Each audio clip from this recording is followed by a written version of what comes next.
Ethan, I just thought for about 2 minutes of a witty intro to this episode, but I'm just drawing a complete blank right now. So I think we should just start the podcast. What do you think? I think so too. All right, let's do it.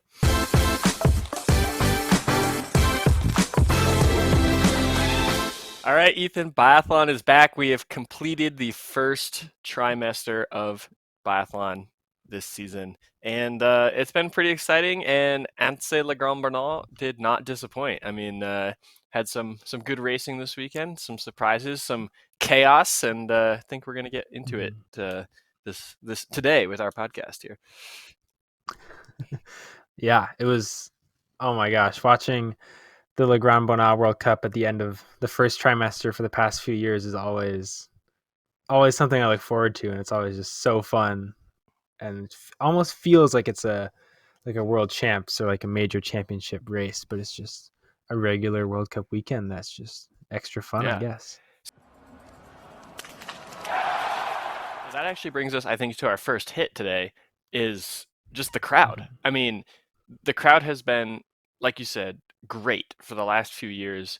The Le Grand-Bornand was the first venue that was allowing spectators since the COVID shutdown. So there was a lot of hype, a lot of excitement about, fans are finally back in biathlon. And so that weekend, I think maybe last year it was crazy. It was absolutely crazy. But the crowd was able to really back that up this year with just another amazing weekend, an amazing turnout. Yeah, and I saw reports early in the week that it was raining and it looked kind of miserable to be racing, let alone standing out there watching people race. And I was a little nervous about the crowds because this year hasn't had spectacular crowds, to say the least. And I kind of had high hopes for the Grand-Bornand, and this year they continued to kind of exceed those expectations, and it was so awesome to watch the crowds along the whole course, hear them in the range when the French athletes were shooting, and even when some of the other athletes were shooting, which we'll get into in a little bit. But it was so fun to watch. Yeah, and to think that France is literally playing in the Soccer World Cup final on Sunday, and the crowd turned out for the mass start events. It just goes to show you how popular biathlon has become in France, and largely thanks to Martin Fourcade. But here's a question: is there's a few venues that you can almost guarantee there's going to be a big turnout. Antholz, the two German venues, Oberhof and Ruhpolding. Czech Republic has been a really becoming a massive World Cup the last couple of years. I think it's almost time that we include Le Grand-Bornand as one of those major stops on the tour, and start thinking about it as like one to hit. Especially, I mean, if you're a French athlete, you definitely want to perform well there. I totally agree. I think, like you said, the French always, the question going into the Le Grand-Bornand weekend is how are the French going to do at home? And I think some of the other athletes are kind of seeing that and being like, oh, if we can do well here against the French at home with all their fans like behind them and supporting them, that's kind of a big win in everybody's book if they can go to the Grand-Bornand and beat the French. Yeah, and it's funny because I've been listening to a few podcasts, few interviews, reading some stuff, and every single person who is inside the fence, so like whether you're an athlete or a coach or a service like wax tech, every single person reported that whether it was during warm-up, during training, even definitely during the race, the crowd was always cheering for you and cheering for everyone on the side of the course, and just the atmosphere was just electric. I mean, it's like that's the best way to describe it, just an absolutely electric atmosphere. So yeah, really, really good turnout for the crowd. And I think that's 2 for 2 for Annecy Le Grand-Bornand. I think it's, they're becoming a staple on the biathlon scene. And if they keep turning out like this, it's going to, maybe they'll get bumped into the second trimester, with the big three. Yeah, it's always so fun seeing in the head-to-head races, seeing the athletes. Almost every athlete that comes down to finish stretch, like waves to the crowd or like tries to get them going a little bit. Whether they're winning the race or they're coming in 60th in the pursuit, the crowd still gives everyone maybe gives the French a little bit more, but gives everyone love and support, and that's always a wonderful thing to see. Yeah, unconditional love of Mm-hmm. biathlon. It's really great to see. Yeah. So we're moving on to the miss, and this is probably one of the biggest controversies that we have seen in biathlon in a while. And I don't even know if controversy is the right term, but there was something that was completely out of the ordinary that drastically affected the pursuit races on Saturday. So I did a little brief overview of what was going on my YouTube channel. There was a lot of people tweeting about it, a lot of conversation on Reddit as well. And basically, what it sounds like what happened was the course was actually not prepared correctly. And for those of you who are not wise in the ways of course maintenance, um, you have the groomer, the big machine, the piston bully, the Prenoth, depending on what brand they have, goes around, grooms the trails, and when you pack the snow in like that, the longer it sits and the colder the temperature, the more it will, it'll freeze, it'll gloss over, even become icy. So many times, if it's not going to be very cold at night, like maybe it gets down to 10, 15 degrees Fahrenheit at night, Mm-hmm. you can groom the night before and the track will set. It's called setting. The track will set very nicely. It'll be nice and firmed and packed in the morning. If the course, or if it's going to get very cold at night, I'm talking like 0 degrees Fahrenheit, you actually want to groom in the morning, because if you groom at night and you let it set overnight, it's going to become a sheet of ice. It's going to become like an ice rink. And no matter what you do to the course, it's going to be too firm, too hard packed. And it sounds like the organizers underestimated the weather Friday night going into Saturday morning. It sounds like they groomed the night before, and sure enough, the course turned into an absolute ice rink out there. And while that is tough for everyone, it became extra tough for people specifically skiing on Fischer skis. And, I'll say for the most part, I know, Ethan, you might have some experience here Mm-hmm. as well, but for the most part, I don't think the ski brands are too different. Like, there's a few things when you put on different skis, you can tell, like, oh, this one, maybe it feels a little bit springier. Maybe this one feels a little bit, Mm-hmm. flatter. Like, there's a few minor differences that come with a lot of skiing on different brands to really pinpoint those differences. But one of the major things that Fischer has been doing in the last few years they have been trying to cut out the edge of the ski. So if you think about the sidewall of a ski, it comes straight down, and then it takes that 90-degree turn into the base. And what Fischer has been doing in the last couple of years is they've been cutting that corner off and adding like a 45-degree angle at that corner there. And the reason for that is there are actually a lot of places on the course where you kind of are skiing on the edge a little bit. You definitely want to be riding a flat ski if you're thinking about good ski technique. But there's a few sections, like for example, on an uphill, you actually do want to dig that edge of the ski into the snow. And Fischer's justification, or their idea here, was if you can wax that 45-degree angle, that very slight cut out of that edge, you should be able to theoretically have another flat surface for your ski to glide on as it goes down the trail, which is great in normal conditions. But in sheer ice rink conditions, there's absolutely no edge to try to dig into the ice and try to maintain balance. And so while we saw very amateurish skiing out there from a lot of Mm-hmm. athletes, like just watch every single athlete who comes into the finish stretch looks like it looks like they got their weight stuck in the middle, weight back a little Mm-hmm. bit, just almost just trying not to fall. But specifically Fischer athletes it was bad. Like Johannes Stingesbo looked like I mean, the announcers thought he was sick. They thought he Mm-hmm. might have like, you know, it looked like he was about to pass out. He couldn't even stand on his Yeah. skis. That's why everyone thought he was, under the weather or something. It was it was so hard. It was so hard to watch, especially Mm, him on his last few laps in that pursuit.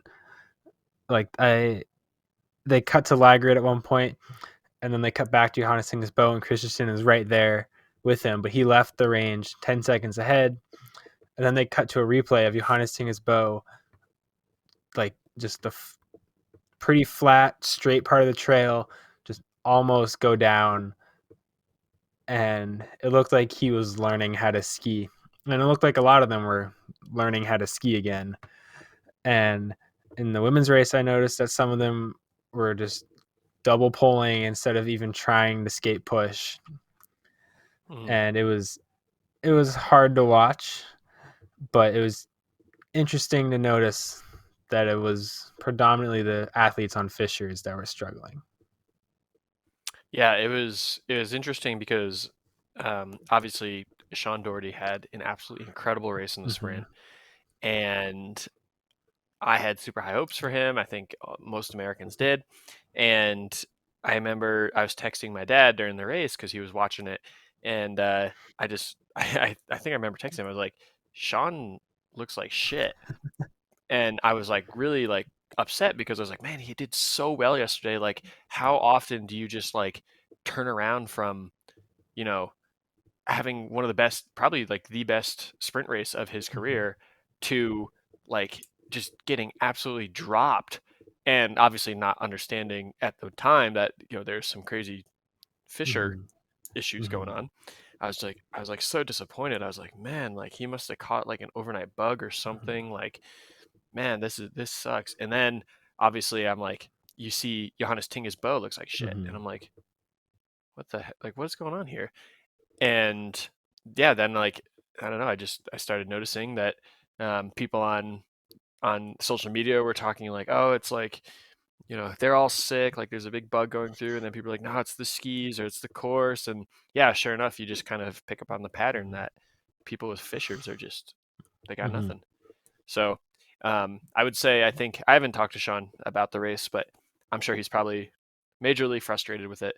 I think he's lucky that he was able to get into the mass start, Mm-hmm. so he was able to kind of bounce back a little bit and have another opportunity. But I know I'm sure for him it's probably got to be super frustrating, and even like for Johannes Tingus Bo as well. Like Yeah. he comes in first, like I mean most dominant athlete out there by far, and he can't hold a candle to Laggrid or Christiansen, so it's that's super frustrating. Yeah. And watching the women's pursuit, it was almost like immediately after the first shooting, everyone that was on Fischers was completely out of contention.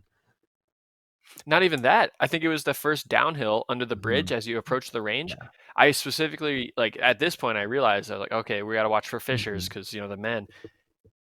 Elvira Oiberg put in like 10 seconds on that lead group because that lead group was Magnuson and Persson, who are both on Fischers, and Oiberg puts 10 seconds on them on the downhill just because she can get the edge around the turn, Mm-hmm. and it was just like, uh oh, this does not look good. But yeah, I mean that's talk about frustrating. I think Persson shot 19 for 20 and ended up falling backwards Mm-hmm. in the race. Like she finished worse than when she started, which is crazy. In the men's pursuit, I think Quentin Fillmaier shot clean, started bib number 8 and finished number 7. Mm-hmm. That's crazy. Yeah. Um, unfortunately, there's nothing you can do about that. Um, I reached out to some of my friends who are on the World Cup and just try to get a some perspective, for us layperson here. Like, what if Johannes Tingus Bo was like, this is not good. I'm borrowing some Solomons from Christensen. Can he do that?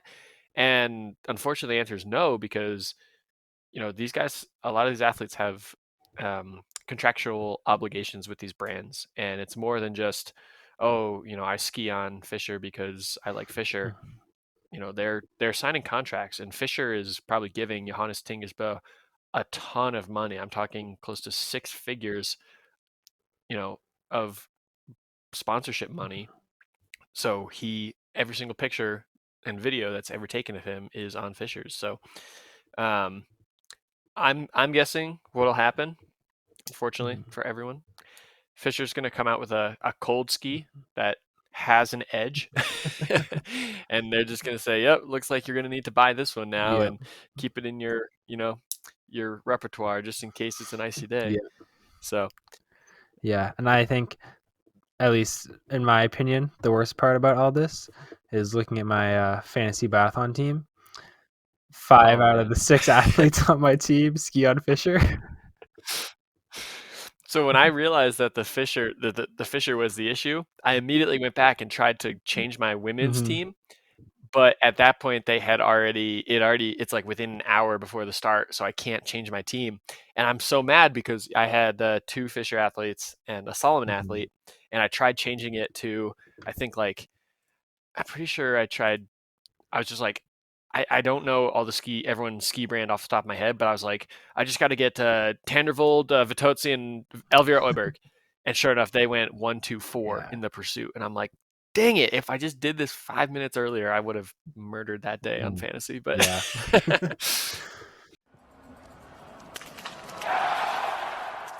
all right, let's go talk about a more fun topic here. Crazy battle between Sweden and France right now. Anna Magnusson was the only athlete on the Swedish women's team who had not earned a podium yet, and suddenly she gets her victory in the sprint. Lynn Persson right behind her. Hanna Oeberg a little bit flat this weekend, but Elvira very strong in both, winning the pursuit and coming in fourth in the mass start. But then you have the French women, Julia Simone, obviously making her name as the overall leader, good one on the team. But then you have a lot of these younger women like Lou Jamenot and Sophie Chavot and some of the more experienced athletes like Anais Chevalier Boucher, who were up there. We got a little bit of a battle going on between Sweden and France on the women's side. Yeah, and it's super cool to see because Sweden and France are always up there in the relays too, and seeing them kind of battle it out in a sprint race was fun to watch. And it's awesome that Magnuson got her first podium, let alone her first win, and Julia Simone finishing in 15th as the yellow bib and the French team's best woman at the moment right now. You'd be like, okay, she kind of had a bad day, but then to hear that she's the fourth French girl or French woman on the day kind of speaks volumes to the rest of the French women and what they're capable of, and it should be a really fun battle to watch them and Sweden go at it for those nations points the rest of the season. Yeah, and it's crazy because maybe it's just home field advantage or the crowd or something, but um, I think everyone had Sweden pretty locked up as like the best team, and then by going 1-2 in that sprint, and not even like Oiberg, it was your 3-4 athletes went 1-2, so Mhm. it was kind of looking like, hey, for a minute there, the Sweden just keeps getting better, but yeah, but then all of a sudden in the relay, or sorry, in the pursuit and mass start, France just came right back and had a really good one. And then when you think about back in Hogfeldsen, France beat Sweden in the relay, and I think we were like, it happens. You can't be on all the time. France definitely had a really good race. Whatever. But now I'm wondering, is France better than we're giving them credit for? Are they fighters? Are they going to be continuing this fight against this untouchable Swedish women's team? I mean, they've shown that they can compete with them, but I think the Swedish women's team is a little too consistent and a little too strong for them to fight it out for winning that Nations Cup. And looking at the Nations Cup standings right now, the women are actually 9 points behind Germany. So Germany's second, France is third. And I think Really? France will be liking their chances to take that second spot away from Germany when they come back after the holiday break. Yeah, I'm actually surprised to hear that because looking at Mm-hmm. the overall standings right now, you got Simone and Elvira are 1 and 2, and then Denise Herman Wick is fourth. And then here you go, Lynn Pearson is sixth. That's Sweden's number two. Hanna Oiberg ninth, Sweden's number three. Anna Magnusson 11th, Sweden's number four. And then it just goes France, Germany, France, France, France. And then a couple Germans down in like 17, 18. So I'm surprised to hear that there's that Germany is ahead of them. But Germany did start off pretty well in Kontiolahti, Mm-hmm. especially the younger ones on the team, Anna Vidal and Sophia Schneider. So um, yeah, I don't know. This is I think this is shaping up to be a way more interesting race than I think I expected, at least. Mm-hmm. Same here, and I'm really excited to watch some more relays when biathlon comes back because Yeah, I think France will like their chances to win that any day, and Sweden and Germany will like their chances too. And I think there's going to be a lot of confidence coming back after the break, and some people might make some mistakes, but I think it should be some really fun racing to watch. yeah. I mean, we know that the women's field is just wide open. Like, so many different nations represented in the top 10. But yeah, it would be so great if we could get the relay field to get, you know, kind of more competitive as well, because then that would like that's what you want if you're a fan, right? You want it to get exciting. We got the Italians obviously doing well last weekend. Um, nothing really show stopping for them this weekend, but you know that they're going to be a force as well. So um, yeah, the women's field is just what a great way to start the season. If for biathlon for that women's field, like just so many different names. You have Lisa Vitozzi, who kind of made a little bit of a comeback. Tandervold has stepped up as Norway's number one. Um, Julia Simone, nobody really saw her coming, and now she's wearing the yellow bib at Christmas. Oiberg is right there in second. A lot of people had her being the overall winner, and even though I don't think she's performed at her best, she's still right there in second. Denise Herman's been solid, had some awesome performances. Honestly, the only person we haven't seen a great performance from was Marketa Davidova. Like, she's Mm-hmm. been consistent and she's there right in eighth place, right in the thick of things, but Mm-hmm. she hasn't had her day at the top of the podium yet. So, pretty much down like 1 through 15th place right now on the women's side is just everyone's had a, really good, really good start to the season. So, Mm-hmm.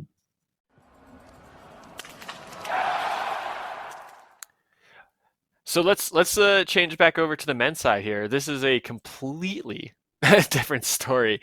Norwegian dominance. The mass start was like, I mean, why did anyone else even bother showing up? Norway was just turning this Mm-hmm. into a national time trial, and even when some people, made a few mistakes and the field started to spread out a little bit, Philip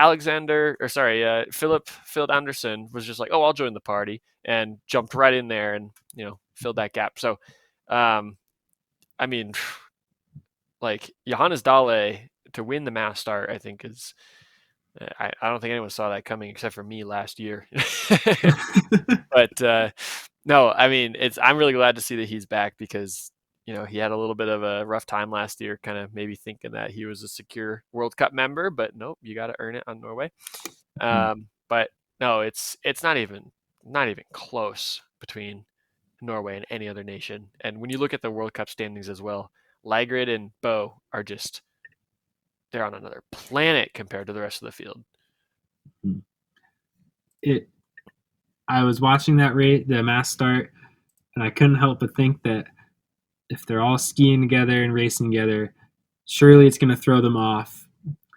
But they do it all summer, all fall, and going into the season and knowing that they're comfortable like racing with each other and alongside each other can only help them because we've seen in the past when teammates are kind of duking it out on the course and then come in to shoot and neither of them really have a good shooting, and then they kind of lose their spot in the standings. But it was almost like funny watching them just like switch out who was in the lead, who was leading. To have 6 of the top 9, I think that's what that is. I can't wait for Ingrid Landmark Tandervold's vlog from that week, because hopefully she can get a little bit of you know atmosphere inside the Norwegian camp, inside their housing, because I mean I can only imagine what the atmosphere must be like in there. Like it's not just like, there's always like, oh, we got the best guy on the team or on the circuit, we're always in good moods because he's always doing well. It's not Mm-hmm. just that, it's the whole team. Like the worst literally the worst athlete on your team is Tarjei Bo, who's ranked 16th, much better than many nations number 1. And Tarjei is, yeah, just a veteran. Like, you don't look at Tarjei Bo and just, be like, oh, like, he's not good, you Mm-hmm. know. So Yeah, yeah, they got 1, 2, 3. They got 5 in the top 10 right now, which is that is so dominant. It's incredible. I honestly think that on a men's relay day, everyone else should just be fighting for second because there's no way anyone's touching or getting close to Norway. Yeah. So here's a question. We got Emilien Mm-hmm. Jacquelin in third, quite a ways back from the top 2. Mm-hmm. Fabian Cloud in fifth, and then Phil Maillet in eighth. And I don't think that we've seen Phil Maillet really come alive yet. I think he showed signs of greatness in ALGB, but Mm-hmm. I don't think he's truly come alive yet. So let's assume Cloud and Jacqueline continue their good racing, Mm-hmm. and Phil Maillet becomes alive. And now you got 3 French guys in the top 6. Um, it'll be Bo, Ligrid, Jacqueline, Christiansen, Cloud, and then Phil Maillet. Unless, yeah, maybe Seb or Ponsaloma can jump in there. But with if Phil Maillet can get back to form, does France have a fighting chance to beat Norway in a relay? Maybe that's a good question. I I think if Johannes Tingesbo has one of the worst races of his season on a relay day and France has a good race, I think maybe, but Johannes Tingesbo always turns it on for relay days, and it's tough to say that anyone's going to beat Christensen on that last leg, let alone that last shooting. I don't think France has a super strong case to beat Norway in a relay, but they sure are going to try, and it's going to be super fun to watch them try. Yeah, their fourth guy is Antonin Gigonot, who is ranked 22nd. Like, again, not bad, but when you got, Norway's fourth guy is 7th, Yeah. that's a pretty big difference. So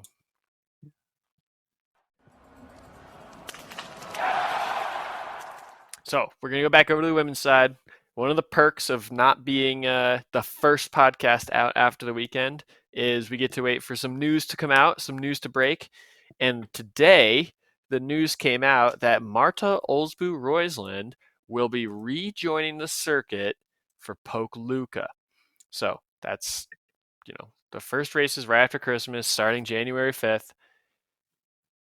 Where is she going to fall into this chaos of a women's field that we got going on right now? Is she going to come back and immediately assert herself at the front, or is she going to be like a Doro who's kind of 10th place right now? What do you think? I think she's going to take some time to kind of warm up back into it. I mean, she has a ton of experience racing on the World Cup, so I think she'll be able to come back with a bang, but she might not show the form that she showed last year, where she's winning race after race after race right away when she comes back. But I think she'll get back to competing for the podium and wins pretty much every race. Maybe not this first week back in Pachuca, but maybe Ruhpolding, then Antolz into world champs. I think we'll start to see her kind of take take a good shot at that yellow bib. Mhm. Yeah, I don't know. I'm a little torn. On one hand, I'm kind of like, it's Marte Olsby-Royland. She was so good last year. But then on the other hand, I look at, Phil Maillet, and I'm like, well, he's currently ranked eighth. So, Mm-hmm. is Royland's also a little bit older. I'm not saying that she's old, but there's a lot of young blood in the top 10 right now. So I'm wondering, is she going to need it? Yeah, is she going to need a weekend to sort of dust the, break the rust off a little bit, get back into her racing ways? I think if she can, you know, starting with 0 points. I mean, the Julia Simone has 471, but the majority of the top 10 have like 300 or so points. Mm-hmm. If she can finish out the weekend in like 20th place, do you think do you think she'll be happy with that, or do you think she's going to be going right for the like, oh yeah, I want those 90 point, sprint pursuit back-to-back wins? I think she's old enough and has enough experience to be happy with coming out of the weekend in 20th place overall. And I think she'll understand that it'll take some time to kind of get back into it. I don't know if she's been doing any races at all or if this is going to kind of be her official start to the season. Do you know that? I don't. I was looking that up earlier. I don't think she's really done anything. Yeah, I think she's just been at home training and sorry, and I do want to clarify. I believe the reason that she's been out is because she did get sick right in the fall, right as the season was approaching, and so she decided not to start the World Cup just because she was ill. I don't think it was COVID. I don't think there was mental motivation issues at all. I think it was simply just oh, I got sick, and then it took me a little bit longer to overcome that sickness. So, but apparently, she announced today that she's feeling good. She's ready to come back. So, but to answer your question, no, I don't believe that she's done any racing. Definitely not on the IBU Cup. Mm-hmm. Maybe some Norwegian Cup stuff, maybe some local stuff, but nothing that I've seen. Okay. Well, in that case, she might come off a lot fresher than a lot of the athletes that are already on the World Cup and have raced 3 weeks in a row. Hmm. She might kind of come back with a bang and have a little edge up on everyone starting her season a little later. Yeah. I bet what's going to happen is she's going to put up some pretty good ski times, like, 15th or top 10 maybe.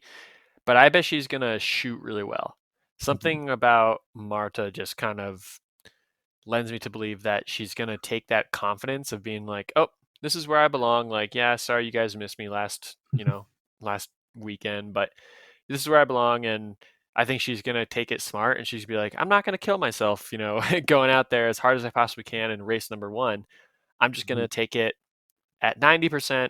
I'm going to hit every single one of my targets, and I bet she's going to have some good results. So, Yeah. um, that would be awesome if Tannervold can get a second teammate here, Mm-hmm. considering how well Norway has been doing.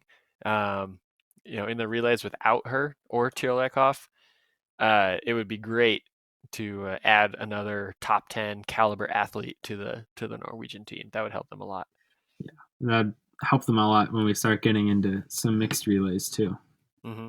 Yep, and that's what we're getting into right when we come back. Single mixed relay and mixed relay next weekend. Not next weekend, the weekend of the 8th, 7th, and 8th. So, um, yeah, big news. Marte Olsby-Royland coming back. Wasn't sure where she's been or what she's been up to, but there she is. She's coming.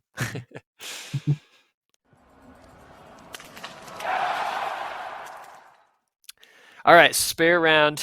Ethan, what is the best Christmas present for a biathlete? Oh man, we talked about this and put it on here before we started recording, and I said I would think about this the whole time, and I have been thinking about it, and I still am not 100% sure what the best gift is. I think there's two different levels of biathletes, though. There's like, are you buying a present for a World Cup athlete, or for a kid who's getting into biathlon, right? Because those are That's going to be two very different presents. that's true.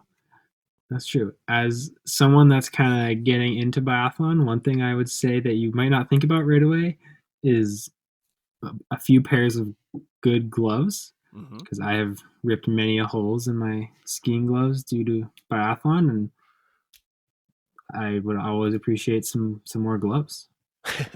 I like that. I was gonna say I was also thinking from the perspective of a younger athlete, a good heart rate monitor watch, a Mm. watch that has Mhm. GPS, heart rate monitor, that can really help your training, Mhm. get you to the next level. So Yeah, nice. there you go. For all the parents who listen, or if you're an athlete, send this to your parents. But speaking of that, the best way to support us and help us with the podcast is to share it. We love talking about biathlon, and if you like listening about biathlon, feel free to share this with your friends who like listening about biathlon. But yeah, be sure to give us a like, share the podcast, and I guess we'll see you after the new year. Later.